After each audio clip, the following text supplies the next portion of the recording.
Vous le savez, convaincre dans une discussion sur Israël, c'est pas facile. On est directement traité de complotiste, antisémite, islamo-gauchiste et autres amabilités. Alors je vous ai préparé une arme de dissuasion massive qui, je pense, va vous aider énormément dans ces discussions compliquées et je vais vous la présenter.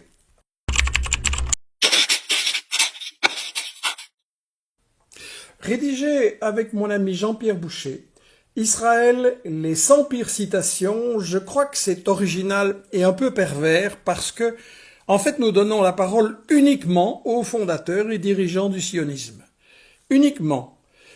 Parce qu'en fait, ils disent eux-mêmes leurs crimes et ils disent eux-mêmes que dès le début, le projet c'était de voler la terre par la violence. Donc, quoi de plus convaincant? En voici quelques extraits. Theodor Herzl, le fondateur du sionisme, qui dit « Nous devons les affamer pour les chasser en douceur, les priver de travail dans notre pays ».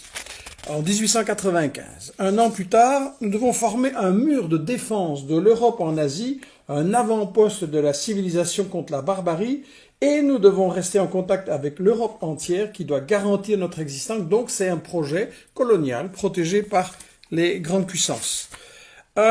Aussi, un an plus tard, il ne faut pas combattre l'antisémitisme dans les pays européens, il va nous aider à fournir plein de colonisateurs. En 1903, il va carrément rencontrer le pire raciste de l'Europe, le ministre russe qui a organisé toutes sortes de pogroms contre les juifs pour détourner la colère sociale, et il leur dit « Voilà, aidez-moi, fournissez-moi des immigrés et je vous débarrasserai de tous ces contestataires ».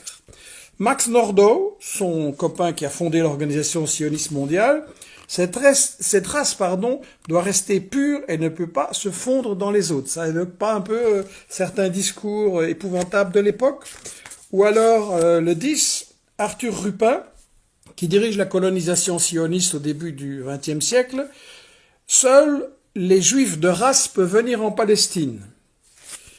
Ou alors le grand rabbin ashkénaze de Palestine, Cook, il y a plus de différence entre un juif et un non-juif qu'entre un homme et un animal.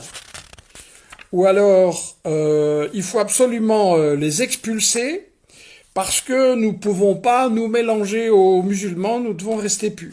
Et la dernière, celui qui a dirigé la planification dans les années 20, il faut verser du kérosène, de l'essence sur les tomates arabes, il faut attaquer les ménagères juives sur les marchés pour les empêcher d'acheter des produits arabes. Voilà, on n'est pas dans le racisme complet. Alors vous comprenez pourquoi les dirigeants sionistes, les porte-parole du sionisme, ont depuis des années toujours refusé de débattre avec moi, parce que j'aurais juste cité leurs propres dirigeants et j'aurais mis leur discours par terre. Vous comprenez aussi pourquoi les médias mainstream ne veulent pas que je vienne raconter ça à la télévision, et donc je compte sur vous pour l'apporter au public.